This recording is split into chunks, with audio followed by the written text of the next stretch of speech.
Ciao à tutti, salut à tous, bienvenue, bon retour sur le canal de Cédric. Au programme aujourd'hui, mon top 11 de la saison de Serie A 2025-2026.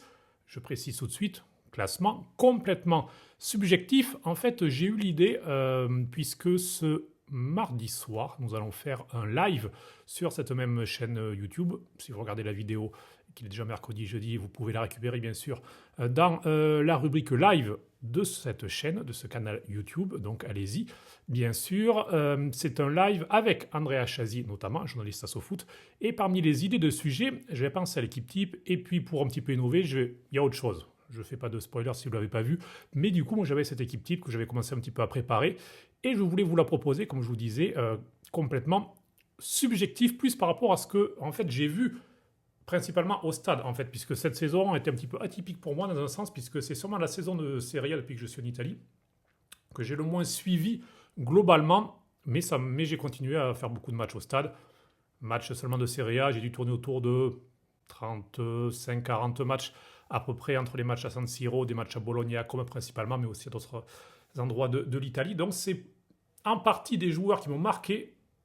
Et ce sera surtout dans la deuxième partie avec des mentions, puisqu'il y a mon top 11 de la saison, et je vais vous le présenter tout de suite. Et puis ensuite, je vais vous présenter aussi d'autres joueurs qui ne sont pas dans le top 11, mais qui pour moi ont fait une bonne saison et qui méritent du coup d'être mentionnés au sein de cette saison 2025-2026 de Serie A, qui, on ne va pas se le cacher, a été plutôt compliqué à suivre, puisque le niveau, on a l'impression que chaque année baisse un petit peu.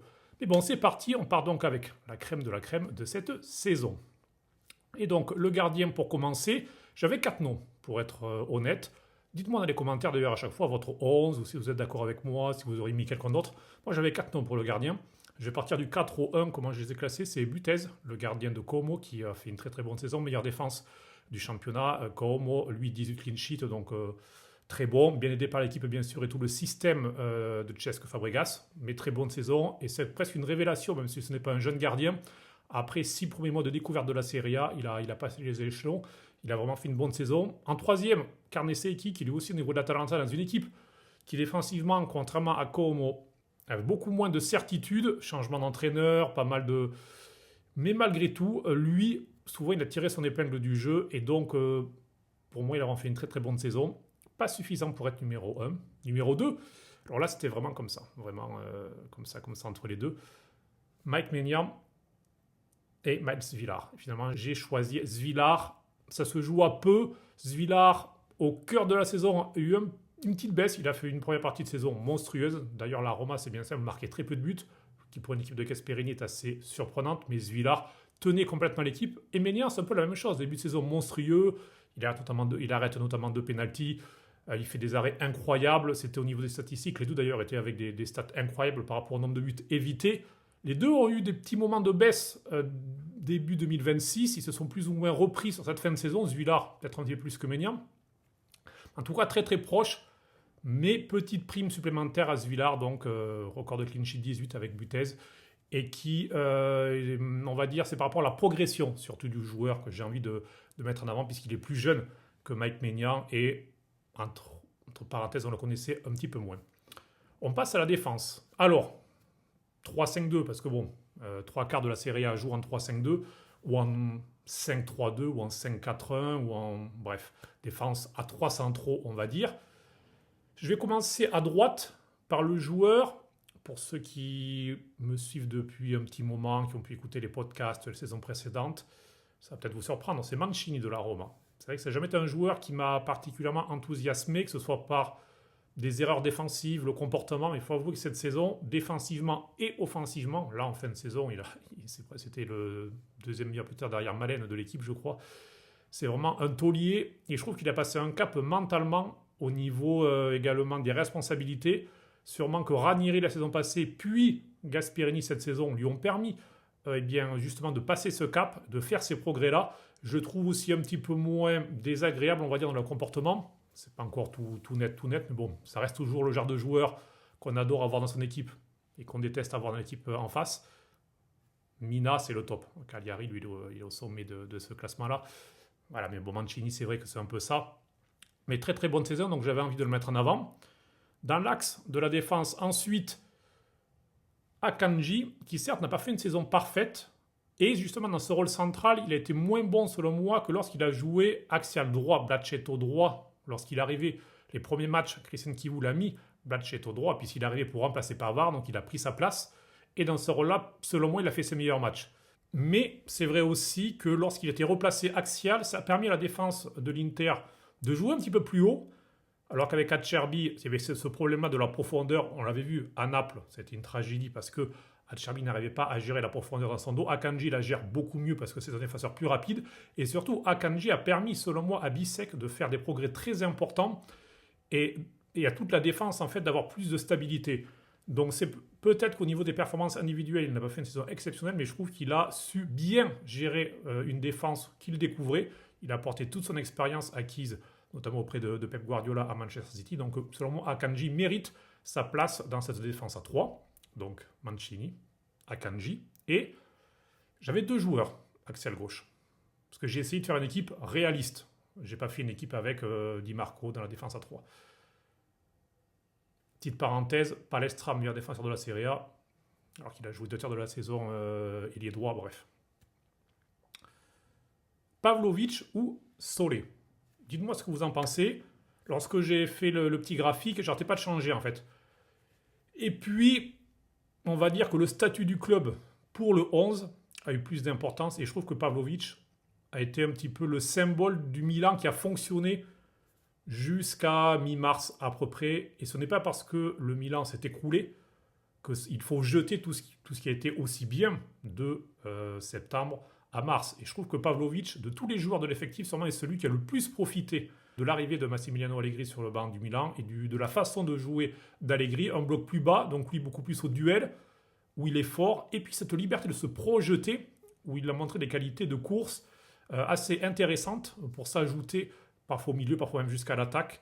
Et donc par rapport à ça, je trouve que Pavlovic, par la solidité et par cette utilité en quelque sorte, qui moi personnellement, je ne l'attendais pas vraiment, eh bien, je le mets un petit peu au-dessus de Solé. Solé qui est un défenseur selon moi qui mérite un top club, qui est le meilleur défenseur au niveau des dribbles. Il est top 15 en Serie A au niveau des dribbles réussis comme Solé, donc ça montre quelque chose d'assez incroyable lorsque l'on pense, quand tu joues derrière, forcément tu dribbles moins parce que c'est risqué, tu dribbles, tu perds le ballon, il y a un jeu tout de suite.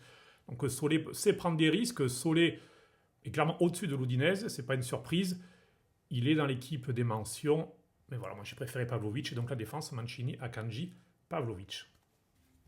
Allez, on passe maintenant au milieu à 3, avec la pointe basse du milieu, c'est Piotr Zielinski pour moi. J'ai hésité, je ne savais pas si entre le mettre un peu plus haut ou Regista. Lui, il préfère jouer un peu plus haut. Moi, je l'ai préféré Regista. Puisque j'aurais pu mettre Çalhanoğlu à ce poste-là également, voire Modric, les deux sont dans l'équipe des mentions. J'ai mis Zielinski parce que, un petit peu comme ce qu'a fait Çalhanoğlu il y a 3 ans maintenant, lorsque Brozovic s'était blessé et ensuite est parti. En fait, Zielinski a pris cette place qui est primordiale dans la 3-5-2 de l'Inter depuis plusieurs saisons. Le rôle de regista, c'est vraiment un rôle, c'est celui qui équilibre le jeu, qui donne le tempo. Et donc Brozovic l'a fait de façon exceptionnelle, Çalhanoğlu dans une façon différente également.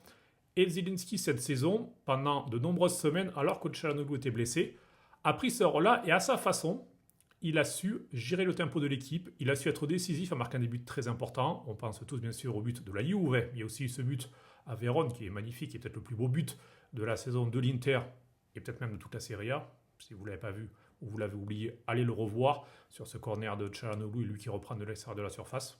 Un geste technique merveilleux. Et Zielinski, par cette capacité à changer de rôle, à prendre ce rôle aussi important alors qu'il sortait d'une saison difficile entre blessures, manque de confiance, un nouvel environnement. L'entraîneur qui à un certain moment a dit bon mais voilà il ne s'intègre pas donc qu'il l'a mis un petit peu à l'écart. Et donc Zielinski a su vraiment refleurir cette saison et je le mets dans ce rôle-là parce qu'il a vraiment été très très beau à voir jouer. Et moi j'ai un petit conseil pour Piotr qui a dépassé les 30 ans. Selon moi son avenir c'est ou Regista ou alors dans un milieu à 2, mezzala gauche, surtout dans la mezzala gauche de l'Inter, avec Kivu qui demande à la mezzala d'aller très très haut, de se projeter quasiment comme un attaquant parfois. Il n'a pas forcément le coffre physique. Un Petar Sujic, par exemple, le fait mieux. Donc, à voir. À voir, en tout cas. Mais Piotr Zielinski, pour moi, a ce rôle axial. 2 milieux autour de lui. Scott McTominay, qui, pas le MVP contrairement à la saison passée, mais qui dans un Napoli, lui aussi d'ailleurs a été blessé, mais dans un Napoli qui s'est réinventé 1000 fois cette saison, il faut tout de même mettre au crédit d'Antonio Conte cette capacité, cette saison encore, de savoir changer de schéma tactique, de bouger les joueurs, de trouver des solutions. Et Scott McTominay, là-dedans, en fait, l'Écossais a su jouer soit derrière l'attaquant, soit dans un milieu à deux, parfois un peu à gauche, toujours utile à la cause et toujours marquer des buts et être décisif. Donc selon moi, sa place est toute méritée et le fait en fait qu'il représente le Napoli parce que le Napoli, si la saison est assez décevante en soi, aussi bien en Serie A, là c'est l'équipe de la Serie A, mais aussi en Europe bien sûr, avec la 30e place dans la phase de championnat de la Ligue des Champions. Mais le Napoli méritait au moins un joueur dans cette équipe-là. Et comme il y a eu beaucoup de blessés, c'était compliqué du coup de sortir un joueur et je trouve que lui eh bien, mérite cette place. Autre milieu, certains me diront peut-être, hey, mais bon, il est plus offensif, sauf qu'il sait tout faire. C'est l'un des joueurs qui est dans le top 10 de la Serie A pour les ballons récupérés, parce que son équipe demande un pressing très très haut, et lui est le premier filtre, il fait un énorme travail. Il s'agit de Nico Pass, qui, comme d'autres joueurs cette saison, en fait quasiment tous, même pas quasiment tous, ils ont eu des trous, très clairement. Il n'y a eu aucun joueur qui a fait 10 mois exceptionnels. La saison, je vous le disais en préambule, a été assez décevante. Et Nico Pass, lui aussi, a eu un moment pendant la saison, après un pénalty raté contre l'Atalanta de mémoire. Oui, c'est ça, l'Atalanta, la 90e, Carnesecchi qui lui arrête. On a l'impression que mentalement, ça lui a mis un petit coup. Il a eu du mal à repartir. Malgré tout, il est quand même revenu, a mis quelques buts, quelques passes décisives. Il a peut-être moins brillé, mais je trouve que par le travail, par la beauté, bien sûr, balle au pied, mais aussi, je vous le disais, par le travail précédemment, au niveau des collectifs, de la récupération, le pressing, les interceptions, et même ce petit côté méchanceté qu'il obtient un petit peu plus à faire des fautes, à savoir aller au duel. Pour moi, Nico Pass, il n'y a pas de débat. Il fallait trouver la place où le mettre. Si j'avais fait un 3-4-2-1, il aurait peut-être été un peu plus haut, certes. En tout cas, dans cette équipe-là, il a sa place pour moi, sans problème. On passe sur les côtés. Alors, le 3-5-2, à chaque fois, du coup, j'ai mis les pistons et les ailiers ensemble, mais ce sont deux pistons sans grande surprise. À droite, je l'ai mentionné il y a quelques minutes, puisque c'est le meilleur défenseur de la Serie A. Pour moi, c'est le meilleur piston, barre, ailier droit de la Serie A. Il est au duel avec Wesley pour moi. Wesley qui joue aussi bien à droite qu'à gauche et qui était très très bon, on le sait. Les Pistons sous Gasperini, à chaque fois, ils ont une progression. C'est seulement le rôle avec Gasperini où il y a la progression plus haute. Et Wesley, dès qu'il est arrivé tout de suite, très très fort. Il était déjà fort à voir, hein, c'est pas forcément une très grande surprise, mais le voir aussi déterminant, aussi bien à droite qu'à gauche, ça a tout de même un petit peu surpris. Mais j'ai mis Palestra. Pourquoi? Parce que c'est aussi une révélation et j'avais envie, mais qu'il y ait un petit peu d'italien dans cette équipe. Il y a Mancini en défense et il y en aura un autre de l'autre côté comme piston gauche. Mais Palestra, je trouve, avait bien sûr été peu connu en ce début de saison, un prêt à Cagliari. Et Cagliari, c'est aussi une façon, certes, ils ont terminé 14e de la Serie A, donc saison, on va dire, plutôt tranquille, maintien sans trembler, mais sans non plus être enthousiasmant. Mais c'est une équipe jeune, une équipe avec beaucoup d'Italiens. Et Pisacane, qui est un entraîneur lui aussi jeune, qui a dirigé la Primavera de Cagliari avant, a eu ce courage eh bien, de mettre des jeunes titulaires. Alors forcément, Palestra, j'imagine, dans l'entraînement, ça se voit tout de suite. Mais aussi Caprile, qu'ils ont pris l'an dernier, et qui est un gardien qui est vraiment... tout à l'heure, je vous parlais du top 4, lui, il est juste derrière. Très très bonne saison de sa part. Seba Esposito devant aussi, qui a fait une bonne saison, qui a enfin réussi à trouver de la continuité. Et Palestra, c'est surtout le joueur, au final, je regarde un petit peu les stats également, parce que c'est un joueur au final que j'ai peu vu au stade cette saison. Je l'ai vu lorsqu'il est venu justement lors d'Inter Cagliari, et c'est vrai, et je l'ai vu aussi lors de Como Cagliari les deux fois. J'ai trouvé que physiquement, alors qu'il n'avait à l'époque que 20 ans, il en a 21,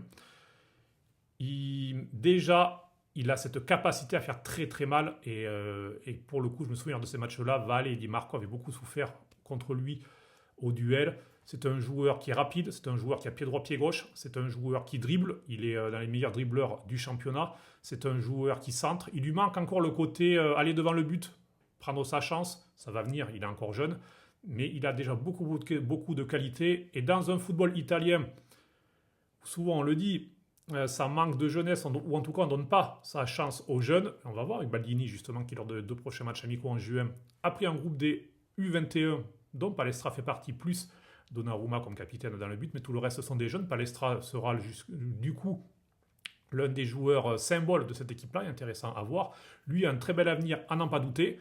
Il a un contrat jusqu'en 2029 à l'Atalanta, à voir s'il restera à l'Atalanta, s'il sera vendu en Italie, ailleurs en Europe, puisque sa saison, bien sûr, n'est pas passée inaperçue, mais donc Palestra à droite. Et puis à gauche, bon, c'est le MVP du championnat, je ne vais pas faire long, Federico Di Marco, record historique de passes décisives en Serie A. Voilà, c'est quasiment cette saison. C'est-à-dire que dans ce système-là, on le sait, ça exalte ses qualités et ça diminue ses défauts, le 3-5-2 de la sorte. Donc il a fait une très très bonne saison. Il n'y a rien à dire, Federico Di Marco mérite cette place-là. Deux attaquants. Là c'est pareil, ça a été plutôt facile de les choisir. Tout d'abord, le capocannoniere de la saison, Lautaro Martinez, seulement 17 buts entre parenthèses.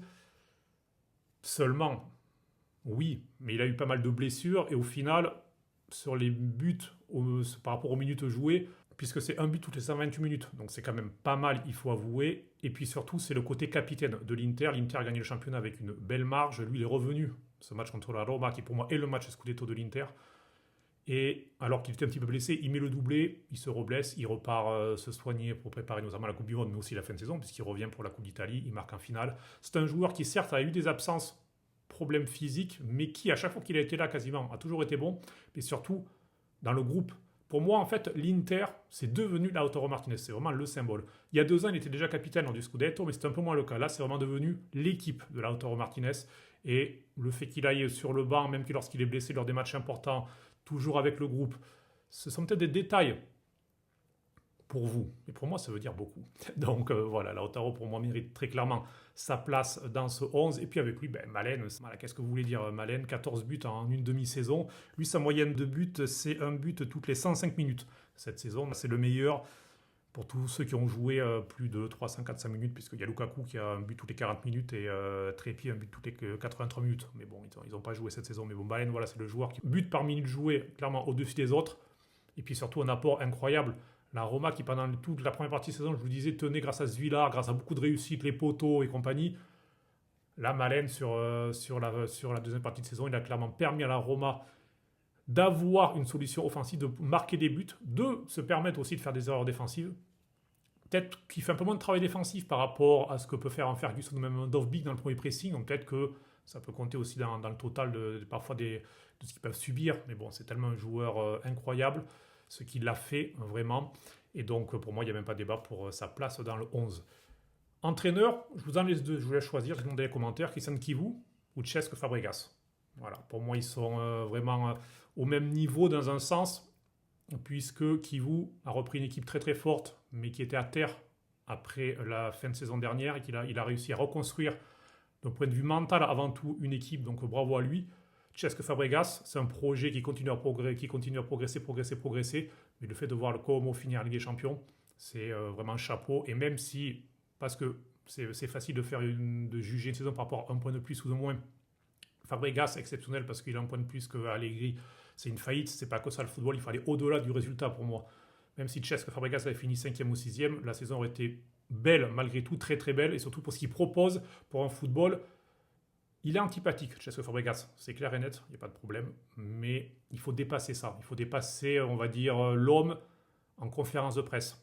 Il faut dépasser l'homme qui parfois fait le cercle un petit peu pour les caméras. Il faut aller sur ce qu'il propose en termes de football. Et ce qu'il propose en termes de football, pour moi, c'est, d'un point de vue qualitatif, c'est au-dessus des autres cette saison en Serie A. Donc merci Cesc Fabregas de nous avoir offert, dans un océan d'ennui, des idées.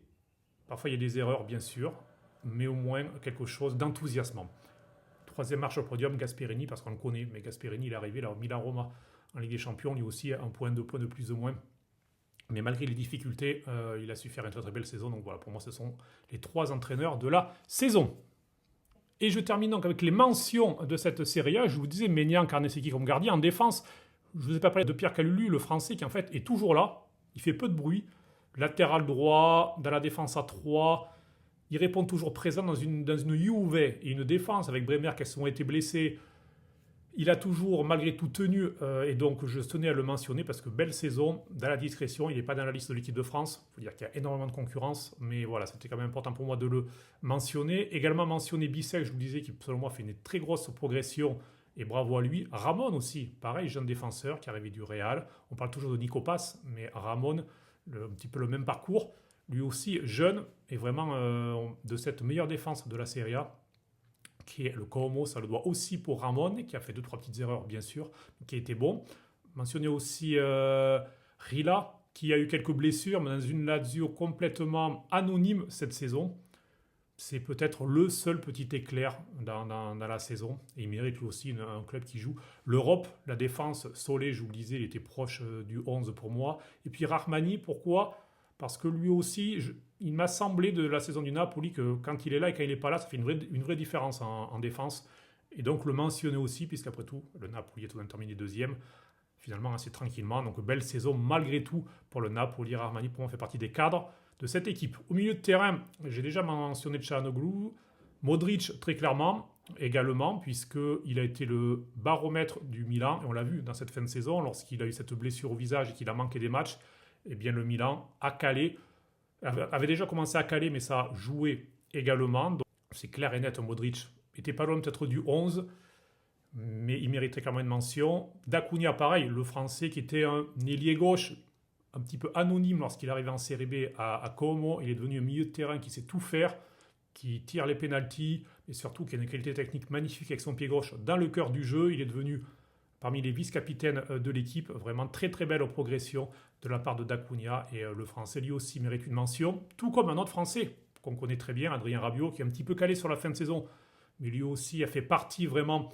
des facteurs, peut-être même avec Modric, le facteur qui ont permis à l'AC Milan pendant 2 tiers de la saison d'être sur le podium, et on en avait l'impression assez tranquillement. Autre mention pour Perone, le milieu argentin de Como, lui aussi ça fait partie de cette jeunesse de Cesc Fabregas, ce joueur vraiment enthousiasmant qui arrive de Manchester City et qui pour sa 2e saison à Como a vraiment aussi rayonné au milieu de terrain, et on va être curieux en espérant qu'il reste à Como pour le voir lui aussi en Ligue des Champions la saison prochaine. Sur les côtés, Wesley, j'en ai un petit peu parlé. Et puis j'ai mis des joueurs un petit peu plus offensifs. Alors McKennie, je l'ai mis là un petit peu en provocation, parce qu'en fait McKennie lui aussi mérite une mention, puisqu'il a joué partout cette saison. Il a joué au milieu de terrain, il a joué numéro 10, il a joué piston, il a joué ailier, il a joué numéro 9 ou faux 9. C'est le joueur, tu le mets partout. C'est Kalulu, mais encore plus par rapport à ce que je disais. Il a cette capacité à toujours être au moins moyen. En Italie, vous savez, c'est 6 sur 10 la moyenne. De faire toujours le match au moins à 6, et parfois il ajoute quelque chose pour faire un 6,5. Mais c'est un joueur vraiment précieux, et donc il méritait lui aussi une mention. À gauche, 2 joueurs vraiment ailiers pour le coup. Alors l'orienté, je l'ai mis parce qu'il a fait une belle saison, le Français, et puis aussi pour mettre en avant Sassuolo.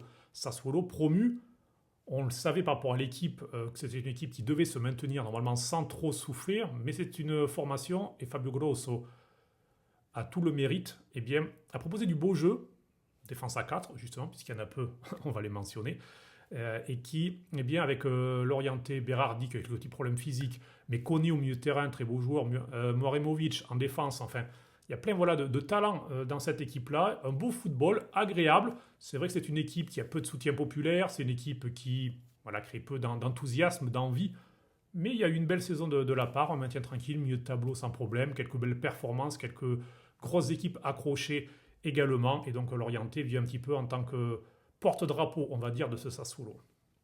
Autre joueur que je voulais mentionner, j'ai mentionné Rabiot, mais j'ai mentionné son copain Jonathan Rowe, qui est arrivé pour cette histoire de bagarre des deux à Marseille. Les premiers matchs que j'avais vus de lui au stade, je n'étais pas convaincu, mais Vincenzo Italiano a cette capacité, pour les joueurs comme cela créatifs, de savoir eh bien, les faire éclore en quelque sorte. Et il a su le faire éclore, même au sein de cette Serie A particulièrement tactique et difficile. Il a eu besoin d'un petit peu de temps, mais moi franchement en 2026, je l'ai vu pas mal de fois au stade et à chaque fois mieux en fait. Et Jonathan Rowe, je ne sais pas s'il va rester à Bologne, je ne sais pas s'il va aller en première ligue. J'aimerais bien qu'il reste en Serie A personnellement parce que c'est un très très beau joueur. Et dans un championnat qui justement manque de spectacle, manque de dribble, lui il tente toujours. Il ne réussit pas tout, c'est vrai, mais il apporte du frisson. Et pour en avoir parlé avec pas mal de tifosi de Bologne, il a très rapidement été adopté parce que dans une saison un petit peu, alors certes il y a un quart de finale d'Europa League contre Aston Villa, donc il n'est pas tout de même à diminuer comme performance. Pour Bologne, un quart de finale européen c'est une belle chose, mais c'est vrai qu'en championnat, voilà, c'était une saison un petit peu anonyme malgré tout. Et Jonathan Rowe, surtout en 2026, c'est une équipe qui calait un petit peu. avec Orsolini qui lui a beaucoup calé, Castro également, et bien au niveau offensif, lui et Bernardes qui sont les deux joueurs qui ont apporté quelque chose, donc mention pour lui. Devant Douvikas, l'attaquant de Como, puisque lui aussi, par le travail qu'il fait au-delà des buts, mérite une mention, tout comme Højlund, qui certes, pareil, 12 buts, on attendait un petit peu plus de sa part, et surtout on attendait un petit peu plus de sa part dans les gros matchs, mais il a tout de même fait le job, et puis surtout avec la blessure et les blessures de Lukaku, puis le départ de Luka, en fait, il s'est retrouvé tout seul à jouer tous les matchs, et Conte était un petit peu obligé bien de complètement le presser encore et encore, et donc saison positive selon moi pour lui. Marcus Thuram, parce que s'il a eu un gros trou début 2026, il est revenu à marquer des buts en avril pour assurer le Scudetto à l'Inter. Et au final, 13 réalisations pour l'attaquant français. Donc lui aussi, dans une Serie A où il y a justement peu de buts, est à mentionner. Et puis j'ai mis Davis, aussi l'attaquant de l'Udinese, puisque cette équipe de l'Udinese est comme pour Solé. La même chose, c'est une formation qui certes pareil n'est peut-être pas forcément très spectaculaire. Il y a aussi Zaniolo qui est revenu à un niveau intéressant. Et donc pareil, pas mal de discrétion, on va dire, on en parle peu, mais il y a eu une belle saison tout de même de l'Udinese, un maintien tranquille, toujours être au milieu du tableau, quelques belles performances aussi contre les gros, et donc Davis qui a eu quelques petits problèmes physiques, mais qui a su mettre des buts importants et des beaux buts, méritait aussi une mention. Bien voilà, pour ce top 11, plus mention de cette saison de Serie A, pour faire un petit tour également, et bien sûr, sur la saison. J'espère que ça vous a plu. Dites-moi dans les commentaires, si ce n'est pas déjà le cas, abonnez-vous à cette chaîne YouTube, le canal de Cédric. Il y a le live, je vous disais, ce mardi soir avec notamment Andrea Chazzi pour parler de cette saison de Serie A, Inter, Fiorentina, Como, Milan particulièrement, et puis aussi la tier list des entraîneurs. Moi, je vous dis à très vite. J'ai justement allé préparer ce live, et puis on se retrouve prochainement. Ciao.